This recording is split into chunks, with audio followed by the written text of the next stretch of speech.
Hello ছাত্রছাত্রীরা, ইংরাজি গ্রামারের সবচেয়ে গুরুত্বপূর্ণ টপিকগুলোর মধ্যে একটি হলো ভয়েস চেঞ্জ। কিন্তু অনেকের কাছে এটা কঠিন আর কনফিউজিং লাগে। তো চিন্তা নেই, আজকের ভিডিওতে আমি ভয়েস চেঞ্জকে এত সহজভাবে বুঝিয়ে দেব যে ভিডিও শেষ হওয়ার আগেই তোমরা নিজে নিজে অ্যাক্টিভ ভয়েস থেকে প্যাসিভ ভয়েস এবং প্যাসিভ ভয়েস থেকে অ্যাক্টিভ ভয়েস পরিবর্তন করতে পারবে। তাহলে আর দেরি কেন, খাতা কলম নিয়ে বসে পড়ো আর চলো শুরু করি আজকের ভয়েস চেঞ্জ মাস্টার ক্লাস। চলো প্রথমে জেনে নেওয়া যাক ভয়েস কি। ভয়েস দু ধরনের, active voice and passive voice. Active voice কি? অ্যাক্টিভ ভয়েস হলো যখন সাবজেক্ট বা কর্তা নিজের কাজটি সম্পন্ন করে, এতে কর্তার ভূমিকা প্রধান থাকে।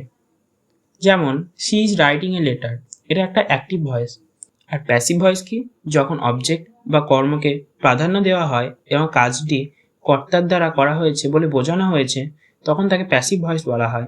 প্যাসিভ ভয়েসের একটা example, a letter is being written by হার।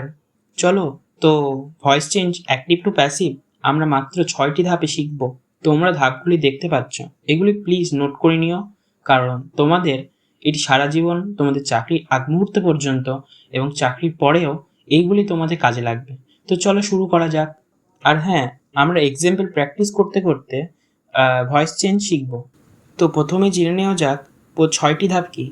6টি ধাপের মধ্যে প্রথম ধাপটি হলো অবজেক্ট হবে সাবজেক্ট।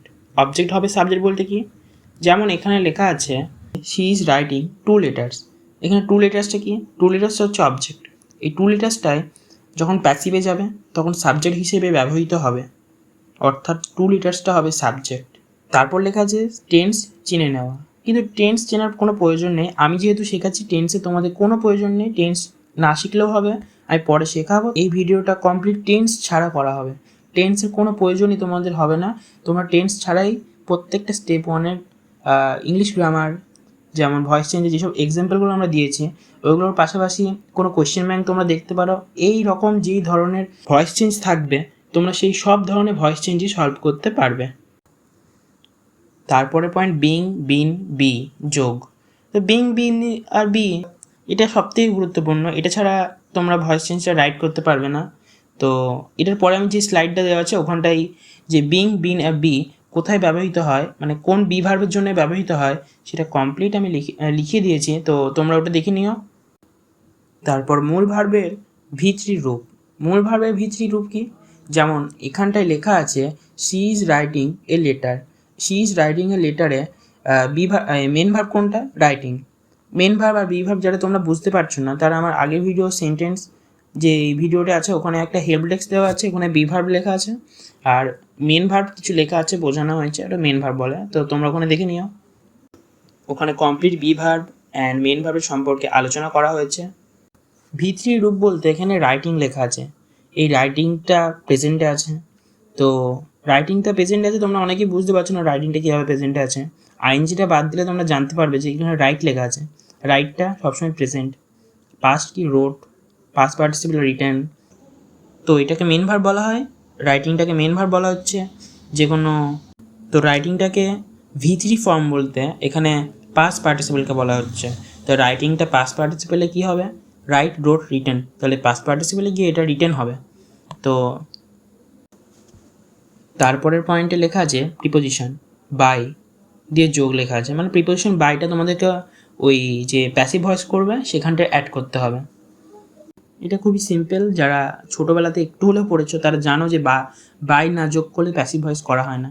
তো কিছু কিছু ভয়েস থাকে, সেটাও শেখানো হবে পরে, স্টেপ 3-তে শেখানো হবে বাই ছাড়া কীভাবে ভয়েস চেঞ্জ করা হয়।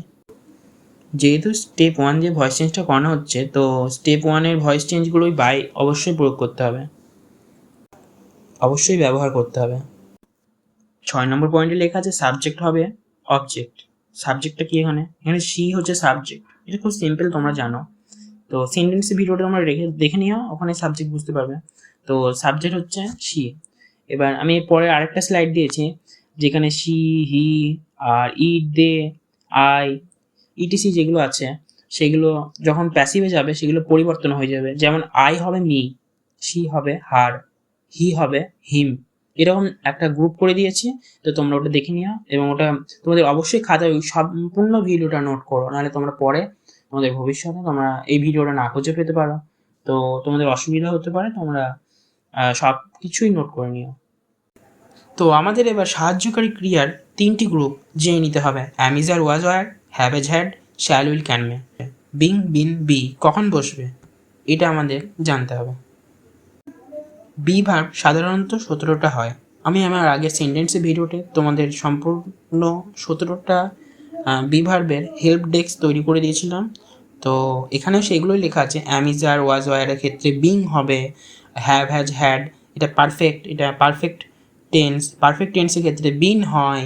আর shall will can may be, মানে shall will can may, should would, could might, must, এগুলোর পরে বি বসে। এগুলো ছাড়া কোনো সাহায্যকারী বা বি ভার্ব প্রয়োজন হয় না। তো তো তোমাদের ভয়েসে দেখতে হবে am is are was were, না হ্যাভ এজ হ্যাড, না শ্যাল উইল ক্যান মে, কোনটা আছে যেটা থাকবে। যদি অ্যাম ইজ আর ওয়াজ ওয়ার থাকে তাহলে বিং বসিয়ে দেবে, তোমরা কিচ্ছু দেখতে হবে না, চোখ কান নাক বুঝিয়ে বিং বসিয়ে দেবে। আর হ্যাভ এজ হ্যাড থাকলে তোমরা চোখ কান নাক বুঝিয়ে বিং বসিয়ে দেবে। আর শ্যাল উইল ক্যান মে থাকলে বি বসিয়ে দেবে। চলো বিংয়ের ব্যবহার নিয়ে একটা এক্সাম্পল প্র্যাকটিস করা যাক। তোমরা যত প্র্যাকটিস করবে তোমরা ততটা ভয়েস চেঞ্জ তত স্পিডে করতে পারবে। এখানে অ্যাক্টিভে লেখা আছে they are playing the game, they are playing the game. এটাকে তোমরা যখন প্যাসিভে নিয়ে যাবে তখন কি করতে হবে? অবভিয়াসলি তোমাদের আগের যে 6টি স্টেপ তোমাদের লিখিয়ে দিয়েছি, সেই 6টি স্টেপটা তোমাদের খাতাটাকে পাশে রাখো, দিয়ে দেখো যে পরপর কী আছে, তোমরা নিজেরাও করার চেষ্টা করো। তো ঠিক আছে, তাও আমি কমপ্লিট করে দিই, তোমরা তো করতে কি অনেকক্ষণ টাইম লাগিয়ে দেবে। তো এখানে দে আর প্লেয়িং দি গেম, দি গেমটা হচ্ছে অবজেক্ট আর দে হচ্ছে সাবজেক্ট, এটা তোমরা জানো। দে হচ্ছে সাবজেক্ট, দ্য গেম হচ্ছে অবজেক্ট। তার প্রথম রুলস অনুযায়ী দ্য গেম এটাকে সাবজেক্ট করতে হবে। তা দ্য গেমটা তোমরা প্রথমের দিকে, মানে প্যাসিভের ক্ষেত্রে প্রথমের দিকে লিখে দেবে, মানে তোমরা কিছুই করতে হবে না, step by step. The game আছে, দ্য গেমটাকে প্যাসিভে প্রথমে লিখে দেবে। তারপর তারপরে স্টেপে করবে তোমরা দিয়ে যেটা সাবজেক্টে যাবে, 6 নম্বর স্টেপে লিখেছিলাম ওটা 2 নম্বরে করবে। তারপর যেটা দে আছে, দে সাবজেক্ট, সেটা অবজেক্ট, তোমরা প্রথমে ওটা অবজেক্ট করে দাও। তোমরা দেটাকে মানে দেটা দেম হবে, আর দ্য গেমটা প্রথমেই সাবজেক্ট হয়ে যাবে, আর দেটা দেম হয়ে যাবে অবজেক্টে। তারপর তোমরা দেম যেটা হলো অবজেক্ট, সেটার আগে বাই বসিয়ে দাও, কিছুই না, বাই বসিয়ে দাও। তার আগে তারপর তোমরা দেখবে এখানে যেমন দে অয়ার লেখা আছে, তো দে অয়ার, অয়ার কি? অ্যাম ইজ আর ওয়াজ অয়ার কোন গ্রুপে পড়ছে? ফার্স্ট গ্রুপটাই পড়ছে। অ্যাম ইজ আর ওয়াজ অয়ার, তাহলে কী হবে? বিং হবে। আর এখানে দ্য গেম লেখা আছে, দ্য গেমটা সিঙ্গুলার না প্লুরাল? তারপর যেটা দে অ্যাক্টিভের ক্ষেত্রে সাবজেক্ট, সেটা প্যাসিভের ক্ষেত্রে অবজেক্ট হয়ে যাবে। দে অ্যাক্টিভের ক্ষেত্রে যেটা সাবজেক্ট আছে ওটা প্যাসিভের ক্ষেত্রে দেম হয়ে যাবে। আমি যেই 6টি ধাপ লিখেছি, তো ওটা তোমরা তোমাদের মতো করে সাজিয়ে নিবে। আমি যখন আমার মানে নতুন স্টুডেন্টদের শেখাই, তখন আমি যেমন দ্য গেমটা প্রথমে সাবজেক্টে লিখে দিই, দেটা ওটা অবজেক্টে লিখে দিই, দেম হয়ে যায়। আর দেমের আগে আমি লিখে দিই বাই, মানে সবসময় ওখানে বাই তো বসবে, তাই তোমরা দেমের আগে বাই বসিয়ে দেবে। তারপর কী লেখা আছে? তারপরে দেখেন স্ট্রাকচারে অক্সিলারি মানে be verb plus being plus V3। তাহলে অক্সিলারি ভার্ব বা বি ভার্ব কোনটা? এখানে বি ভার্ব হচ্ছে ওয়ারটা প্যাসিভের ক্ষেত্রে ওয়াজ হয়ে যাবে, কারণ দে হচ্ছে এখানে, কারণ দে এখানে প্লুরাল, দেটা যেহেতু প্লুরাল তারপরে ওয়ার বসিয়েছে। প্যাসিভের ক্ষেত্রে দে তো নেই সাবজেক্টে, দে সাবজেক্টে আছে দ্য গেম, তো দ্য গেমটা হচ্ছে সিঙ্গুলার, দ্য গেমের পর ওয়াজ বসবে। তোমরা প্রত্যেকেই ছোটোবেলায় সিঙ্গুলার প্লুরাল তো অবশ্যই শিখিয়েছ, যারা শেখোনি তারা কমেন্ট করো, আমি নিশ্চয়ই সিঙ্গুলার প্লুরালের জন্য আলাদা করে ভিডিও একটা তোমাদের জন্য বানিয়ে দেবো, যাদের প্রয়োজন তারা কমেন্ট করতে পারো। তাহলে মূল কথা এটাই যে দে থাকলে ওখানে ওয়ার হয়েছে, প্যাসিভে চলে যাবে, দ্য গেম এটা যেহেতু সিঙ্গুলার ওয়াজ হয়ে যাবে। এটা যদি এটা যেহেতু পাস্টে আছে, ওয়ার যেহেতু এটা পাস্ট, ওয়ার আছে মানে তোমাদের এটা জানতে হবে এই সেন্টেন্সটা পাস্টে আছে। এবার অয়ারের পরিবর্তে সবসময় সিঙ্গুলারের ক্ষেত্রে ওয়াজ বসে, অন্য কোনো বিভার বসে না।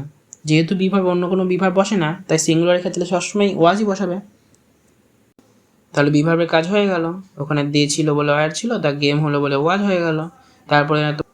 তারপর তোমরা চোখ কান নাক বুঝে বিং বসিয়ে দেবে, কারণ সবসময় বিভার্ব থাকলে বিভার্বের পর বিং হয়। যদি হ্যাভ হ্যাজ থাকতো বা হ্যাভ হ্যাজ হ্যাড থাকতো তাহলে বিন হতো। Shall will should would may can could might থাকলে এখানে সবসময় বি হতো। এখানে যেহেতু ওয়াজ আছে বা অ্যাম ইজ আর ওয়াজ আর ফার্স্ট গ্রুপ, তাই এখানে বিং বসবে, বিং হয়ে গেল। তারপরে আছে প্লেয়িং। প্লেয়িংটা হচ্ছে প্রেজেন্ট মানে প্লে। আর ভি3 লেখা আছে ওখানে। ভি3 মানে হচ্ছে, অনেকেই হয়তো বুঝতে পারবে না, ওটা হচ্ছে পাস্ট পার্টিসিপেল। যেমন আমরা কি জানি, প্রেজেন্ট, পাস্ট পার্টিসিপেল। প্লেটা যেহেতু প্রেজেন্টে আছে, পাস্টে ওটা প্লেড হয়, পাস্ট পার্টিসিপেলেও ওটা প্লেডই হয়। তাহলে তোমরা সবসময় যখন প্যাসিভে নিয়ে যাবে তখন ভি3 করবে, তাহলে প্লেটা প্লেড হয়ে যাবে, মানে প্লেয়িং আছে ওটা প্লেড হয়ে যাবে। এরপর পরপর তোমরা যখন সেন্টেন্সটা দেখবে, এই স্টেপগুলো ফলো করার পর তোমরা অটোমেটিক দেখবে তোমাদের প্যাসিভ ভয়েস তৈরি হয়ে গেছে। যেমন দেটা দেমে গেল, তারপর তার আগে বাই বসালে দ্য গেমটা সাবজেক্টে আসলো, তারপরে বসালে ওয়াজ, তারপরে বিং অটোমেটিক হবে। তারপর ভি থ্রি সবসময় যেমন প্লেয়িং আছে প্লেড হলো, রাইট থাকলে রিটেন হতো। এরকম করে সেন্টেন্সটা কমপ্লিট হয়ে গেল। তারপরে বিনের ব্যবহার দেখবো, চলো। এটাও আগের মতো সেম। এটা বিন সবসময় পারফেক্টের ক্ষেত্রে ব্যবহৃত হয়, পারফেক্ট টেন্সের ক্ষেত্রে। হ্যাভ অ্যাজ হ্যাড এটা সবসময় পারফেক্ট টেন্সের ক্ষেত্রে ব্যবহৃত হয়। তো অ্যাক্টিভ ভয়েসে লেখা আছে he has beaten the dog, প্যাসিভের ক্ষেত্রে কী হবে? সেম নিয়ম, দি ডগ আছে, ওটা মানে দি ডগ অবজেক্টে আছে, ওটা সাবজেক্টে নিয়ে আসবে, দি ডগই হবে। আর হি আছে, ওটা ওই যে ছক করে দিয়েছি তোমাদের, ওই ছকে দেখবে হিম হয়ে গেছে, তো হিম হয়ে গেল, হিমের আগে এটা বাই আসবে। আর এখানে কি লেখা আছে? হ্যাজ লেখা আছে। দ্য ডগ কি? দ্য ডগের পর সবসময় হ্যাজ বসে। এটা তোমরা যেগুলো তোমরা জানো না যে মানে কার পর হ্যাজ বসে, কার পর হ্যাভ বসে, কার পর ওয়াজ বসে, কার পরে ওয়ার বসে। তো তাদের জন্য বলছি, তোমরা আমার আগে সেন্টেন্সের ভিডিওটা একটু দেখে নিও, ওখানে কমপ্লিট বিস্তারিত করা আছে। একটু সমস্যা হবে ফার্স্ট ভিডিও যেহেতু, তো তোমরা তাও মানে নোটগুলো দেখলেই বুঝতে পারবে। আর কথা যে খুব অস্পষ্ট হয়েছে তা না, একটু নয়েজ বেশি হচ্ছিল, তো তোমরা আগে ভিডিওটা দেখে নিও, কখন হ্যাভ হ্যাজ আর ওয়াজ ওয়ারে ব্যবহার হয়। তো দি ডগের পর হ্যাজ হয়, হ্যাজের পর সবসময় বিন বসিয়ে দিলে। আর ভি থ্রি কি এখানে লেখা আছে বিটেন, বিটেনে ভি3 বিটেনই হবে, হয়ে গেল কমপ্লিট। তো প্যাসিভে the dog has been beaten by him হয়ে গেল। হিমের আগে বাই বসলো, দ্য ডগ সাবজেক্টে চলে আসলো, দ্য ডগের পর হ্যাজই হয়, হ্যাজের পর সবসময় বিন হয়, আর ভি3 বিটেনই থেকে যাবে। তারপর গ্রুপ 3 বি এর ব্যবহারটাও সেম। এখানে বিটাকে মডেল বলা হয় সবসময়, মানে be, shall will should would must, এগুলো ক্যান মে, এগুলোকে সবসময় মডেল ভার্ব বলা হয়। তো মডেল ভার্বের ক্ষেত্রে কি কিছুই না, সেমই। প্রথমে এটা তোমরা নিজে নিজে করার চেষ্টা করো, তারপর তোমরা ভিডিও দেখো, একই স্টেপে হবে, শুধু বিটা মানে উইল থাকলে বি হবে। তোমাদের যে স্ট্রাকচার দেখালাম যে মে, ক্যান, মাইট, কুড, তারপর ওয়াজ, উইল, শ্যাল, যেগুলো আছে এগুলোর পর সবসময় বি হয়। আমিও সলভ করে দিই, তোমরাও খাতায় সলভ করতে থাকো। অ্যাক্টিভে লেখা আছে ইউ শ্যাল ডু ইট, এখানে কিছুই না, ইট যেখানে লেখা আছে ইউ শ্যাল ডু ইট, এখানে ইউ সাবজেক্ট, ইউটা ইউই থেকে যাবে, তো ইউ বসিয়ে দিলে। আর এটা অবজেক্ট, এটা সাবজেক্ট হবে যখন, তখন ইটই থেকে যায়। আর এখানে শ্যাল আছে, ইটের পর সবসময় উইল বসে, তাহলে কার পর কী বসে সেটা আমি আগেই সেন্টেন্সে বুঝিয়েছিলাম। তো ইটের পর উইল বসে, উইলের পর সবসময় বি হয়। আর ডু ভি3 মানে পাস্ট পার্টিসিপেলের ক্ষেত্রে কী হয়? ডু ডিড ডান, তা ডুটা ডান হয়ে গেল সাবজেক্ট।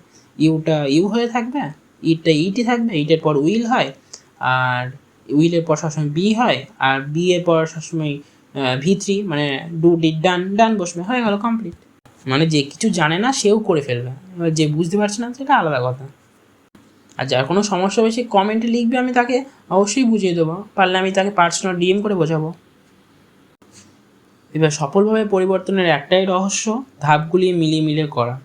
তো অবজেক্ট যে ধাপগুলো লিখে দিয়েছি 6টি ধাপ, ওই 6টি ধাপের জন্য বলছি। তো অবজেক্টকে সামনে আনুন, গ্রুপ ভার্বকে দেখো, গ্রুপ ভার্ব যেটা আছে মানে যে, তারপর গ্রুপে দেখো যে ওয়াজ, ওয়ার, অ্যাম, ইজ, আর, হওয়া, তারপর কী আছে ওটা, হ্যাভ হ্যাজ আছে কি, উইল আছে কি, শ্যাল আছে কি, মে আছে কি, ক্যান আছে কি, ওই গ্রুপটা দেখো। শুধু তোমাদের এটাই এই বিং বসবে, তোমাদের অ্যাম, ইজ, আর, ওয়াজ, আর থাকলে বিং বসবে, হ্যাভ হ্যাজ হ্যাড থাকলে বিন বসবে, আর শ্যাল উইল শুড উড এগুলো থাকলে বি হবে। আর সবসময় V3 রূপ ব্যবহার করবো, মানে যাই থাকবে তোমাকে V3-তে নিয়ে যেতে হবে, যাই থাকুক না কেন। মানে তোমাদের রাইট লেখা থাকলেও রিটার্ন নিয়ে যেতে হবে, রিটার্ন লেখা থাকলেও রিটার্ন নিয়ে যেতে হবে। মানে রিটার্নটা রিটার্নই থেকে যাবে, আবার রাইট লেখা থাকলে ওটা রিটার্নই নিয়ে যেতে হবে। মানে সবসময় পাস্ট পার্টিসিপেল বা V3 রূপটাই রাখতে হবে প্যাসিভের ক্ষেত্রে। চলো তাহলে এক নজরে স্ট্রাকচারটা দেখে নেওয়া যাক আরেকবার। খুব সিম্পল। এখানে অ্যাম ইজ আর ওয়াজ আর থাকবে, তাহলে অ্যাম ইজ আর ওয়াজ আর আমাদের যদি এই গ্রুপে যে থাকুক না কেন তাহলে বিং বসিয়ে দেবে, বিং এরপর V3। তারপর হ্যাভ অ্যাজ হ্যাড থাকলে perfect tense, have as had থাকলে বিন বসিয়ে দেবে, তারপরে V3 ফর্মটা হবে। তারপরে আবার শ্যাল উইল মে ক্যান যেগুলো ছিল সেন্টেন্সে হেল্প ডেস্কটায় তোমরা একবার দেখে নিও। তো মডেলস যে বিভাগগুলো আছে তারপরে সবসময় বি বসিয়ে দেবে, বি এরপর V3 ফর্ম হয়ে যাবে, কমপ্লিট। এটাই সিম্পল স্ট্রাকচার। আর প্যাসিভ মানেই ভার্বের পাস্ট পার্টিসিপেল, প্যাসিভ করা মানেই V3 ফর্ম নিয়ে আসা। ওকে, তো কোনো সমস্যা হলে কমেন্টে লেখো, আমি কমেন্টে তোমাদের উত্তর দিয়ে দেবো, অবশ্যই উত্তরটা দেবো। তো ধন্যবাদ, আজকে এইটুকুই। আর স্টেপ 2 ভিডিওটা আমরা পরের দিন দেখব। স্টেপ 2-তে বি ভার্ব ছাড়া কীভাবে ভয়েস চেঞ্জ করা হয় ওটা শেখাবো। তারপরে বি ভার্ব ছাড়া তারপরের দিন আমরা শেখাবো কোনো সাবজেক্ট আর বি ভার্ব যদি দুটোই না থাকে তখন কীভাবে করবো ভয়েস চেঞ্জটা সলভ। তারপরের দিন শেখাবো ইন্ট্রোগেটিভ সেন্টেন্সের ক্ষেত্রে কী করে ভয়েস চেঞ্জটা করা হয়। তো আজকের এইটুকুই, ধন্যবাদ।